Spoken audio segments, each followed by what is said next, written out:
ಚಪಾತಿ ಜೊತೆ ಗೋರಿಕಾಯಿ ಪಲ್ಯ ರೆಡಿ ಆಗಿದೆ. ಚಾನಲ್ನ ಲೈಕ್ ಮಾಡಿ, ಶೇರ್ ಮಾಡಿ, ಸಬ್ಸ್ಕ್ರೈಬ್ ಮಾಡಿ. Thank you. ಕಡಲೆ ಬೀಜನ ಫಸ್ಟ್ ಹುರಿದಿಟ್ಕೊಳ್ಳೋಣ. ಕಾಯಿನ ತೊಳೆದು ಸಣ್ಣಗೆ ಹೆಚ್ಚಿ ಸ್ವಲ್ಪ ಎಳೆ ಗೋರಿಕಾಯಿ ಪಲ್ಯಕ್ಕೆ ತುಂಬ ಚೆನ್ನಾಗಿರ್ತದೆ. ಸ್ವಲ್ಪ ನೀರಲ್ಲಿ ಬೇಯಿಸ್ಕೊಳ್ಳೋಣ. ಒಂದು ಅರ್ಧ ಗ್ಲಾಸ್ ನೀರಲ್ಲಿ ಸ್ವಲ್ಪ ಮಿಕ್ಸಿ ಜಾರ್ಗೆ ಹುರಿದಿರೋ ಕಡಲೆಕಾಯಿ ಬೀಜ, ಚಿಲ್ಲಿ ಪೌಡರ್ ನಿಮ್ಮ ಖಾರಕ್ಕೆ ತಕ್ಕಂಗೆ, ಇಲ್ಕು ಬೆಳ್ಳುಳ್ಳಿ ಸಿಪ್ಪೆ ತೆಗೆದಿಟ್ಕೊಳ್ಳಿ.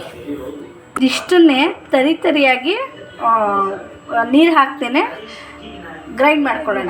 ಅದಕ್ಕೆ ಸ್ವಲ್ಪ ಧನಿಯಾ ಪುಡಿ ಸ್ವಲ್ಪ ಹಾಕಿ, ತೆಂಗಿನಕಾಯಿ ಸ್ವಲ್ಪ ಇದನ್ನೇ ನಾನು ಗ್ರೇಟ್ ಮಾಡಿರೋದ್ರಿಂದ ಒಳಗಡೆ ಸಣ್ಣದಾಗಿ ಪುಡಿಯಾಗ್ಲಿಂತ ಹಾಕ್ತಾಯಿದ್ದೀನಿ.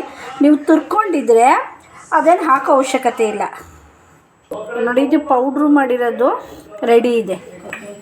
ಎಣ್ಣೆ ಹಾಕ್ತಾಯಿದ್ದೀನಿ. ಸಾಸಿವೆ, ಜೀರಿಗೆ, ಸ್ವಲ್ಪ ಕಡಲೆಬೇಳೆ, ಉದ್ದಿನಬೇಳೆ. ನೋಡಿ, ಕಡಲೆಬೇಳೆ ಚೆನ್ನಾಗಿ ಫ್ರೈ ಮಾಡ್ಕೊಳ್ಳಿ. ನೀವು ಕಡಲೆಬೇಳೆ ಇಷ್ಟ ಇಲ್ಲ ಅಂದರೆ ಸ್ಕಿಪ್ ಮಾಡ್ಬೋದು, ಬಟ್ ಹಾಕಿದ್ರೆ ಚೆನ್ನಾಗಿರುತ್ತೆ. ಆಮೇಲೆ ಕ್ರಷ್ ಮಾಡಿರೋಂಥ ಬೆಳ್ಳುಳ್ಳಿ, ಆ ಫ್ಲೇವರು ಚೆನ್ನಾಗಿ ಬಿಟ್ಕೊಳ್ಳುತ್ತೆ. ನಿಮಗೆ ಬೆಳ್ಳುಳ್ಳಿ ಇಷ್ಟ ಆಗಲ್ಲ ಅಂತಂದರೆ ಸ್ಕಿಪ್ ಮಾಡ್ಕೋಬೋದು. ಅದ್ರ ಬದಲಿಗೆ ಹಿಂಗೆ ಹಾಕ್ಕೋಬೋದು. ನೋಡಿ, ಬೆಳ್ಳುಳ್ಳಿ ಮತ್ತು ಕಡಲೆಬೇಳೆ ಕೆಂಪಗಾಗಿದೆ. ಇವಾಗ ಒಂದು ಈರುಳ್ಳಿ,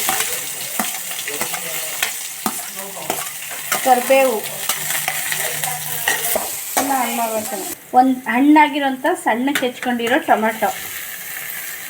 ನೀವು ಹುಣಸೆ ಹುಳಿಯ ಅಗತ್ಯ ಇಲ್ಲ, ಒಂದು ಚಿಕ್ಕ ಟೊಮೆಟೊನೇ ಸಾಕು. ಇಲ್ಲ ನೀವು ಜಾಸ್ತಿ ಮಾಡ್ತಾಯಿದ್ದೀನಿ 1 kg ಅಂದರೆ ಸ್ವಲ್ಪ ಹುಣಸೆ ಹುಳಿ ನೆನೆಸ್ಕೊಂಡ್ರೆ ಹಾಕೊಂಡ್ರು ಚೆನ್ನಾಗಿರುತ್ತೆ. ಹಿಂಗೆ ಹಾಕ್ತಾಯಿದ್ದೀನಿ. ಟೊಮೆಟೊ ಮೆತ್ತಗಾಗಿ ಸೊಪ್ಪು ಹಾಕೋಣ. ಹಾಗೆ ಅರ್ಶಿನ, ಟೊಮೆಟೊ ಎಲ್ಲ ಸ್ಮ್ಯಾಶ್ ಆಗಿ. ಈಗ ಪುಡಿ ಮಾಡಿಟ್ಕೊಂಡಿದ್ದೀವಲ್ಲ ಅದನ್ನು ಹಾಕೋಣ. ಪೌಡ್ರು ಹಾಕಿ ಸ್ವಲ್ಪ ಫ್ರೈ ಮಾಡೋಣ. ಎಣ್ಣೆ ನಿಮಗೆ ಜಾಸ್ತಿ ಬೇಕಂದರೆ ಹಾಕೋಬೋದು, ಇಲ್ಲ ಅಂದರೆ ಕಮ್ಮಿ ತಿನ್ನೋದಾದರೆ ಕಮ್ಮಿ. ಈಗ ಹಾಫ್ ಬಾಯ್ಲ್ಡ್ ಆಗಿರೋ ಗೋರಿಕಾಯಿನ ಕಾಯಿ ಬೇಯುವಾಗಲೇ ಒಂದು ಸ್ವಲ್ಪ ಉಪ್ಪು ಹಾಕಿ ಬೇಯಿಸ್ಕೊಳ್ಳೋಣ. ಇವಾಗ ಎಲ್ಲ ಮಿಕ್ಸ್ ಮಾಡುವಾಗ ಟೇಸ್ಟ್ ಮಾಡಿ ಬೇಕಾ ಅಂತ ನೋಡಿ, ಬೇಕಾದರೆ ಪುಡಿ ಹಾಕ್ಕೊಳ್ಳೋಣ. ಆಮೇಲೆ ಇದಕ್ಕೆ ಗರಂ ಮಸಾಲ ಪೌಡ್ರ್ ಬೇಕಾದ್ರೆ ಲೈಟಾಗಿ ಹಾಕೋಬೋದು, ನಿಮಗೆ ಇಷ್ಟ ಆಗುತ್ತೆ ಅಂದರೆ. ಮಸಾಲೆ ಬೇಡ ಅನ್ನೋರ್ಗಾದರೆ ಇದಿಷ್ಟೇ ಸಾಕು. ಇದು ಉದುರು ಪಲ್ಯ ಅಂದರೆ ರಸ ಇಲ್ಲ, ಉದುರು ಪಲ್ಯ. ಇದು ಚಪಾತಿಗೆ ಅದಕ್ಕೆಲ್ಲ ಚೆನ್ನಾಗಿ ಹೊಂದಿಕೆ ಆಗುತ್ತೆ. ಆಮೇಲೆ ಅನ್ನ ಸಾಂಬಾರಿಗೆ, ಸೈಡ್ಗೆ, ಮುದ್ದೆಗೆ ಇದಕ್ಕೆಲ್ಲ ಚೆನ್ನಾಗಿ ಹೊಂದಿಕೆ ಆಗುತ್ತೆ. ನೋಡಿ, ಇದು ರೆಡಿಯಾಗಿದೆ. ಈ ಗೋರಿಕಾಯಿ ಸ್ವಲ್ಪ ಒಗ್ರು ಹೊಡೆಯುತ್ತೆ. ಒಗ್ರು ಆಗಲ್ಲ ಅನ್ನೋರು ಏನು ಮಾಡ್ಬೋದು ಅಂದರೆ ಇದಕ್ಕೆ ಸ್ವಲ್ಪ ಬೆಲ್ಲ ಹಾಕ್ಕೋಬೋದು. ನಾನೇನು ಬೆಲ್ಲ ಹಾಕ್ಕೊಂಡಿಲ್ಲ, ಯಾಕಂದರೆ ಎಳೆದಿತ್ತು ಗೋರಿಕಾಯಿ, ಅದರಿಂದ ಅದು ಒಗ್ರು ಬರಲ್ಲ ಅಂತ. ಸ್ವಲ್ಪ ಒಗ್ರು ಅಂತ ಅನಿಸಿದ್ರೆ ನಮಗೆ ತಿನ್ನೋದಕ್ಕೆ ಆಗಲ್ಲ ಅಂದರೆ ಇದಕ್ಕೆ ಬೆಲ್ಲ ಬೇಕಾದರೆ ಮಿಕ್ಸ್ ಮಾಡ್ಬೋದು, ಚೆನ್ನಾಗಿರುತ್ತೆ.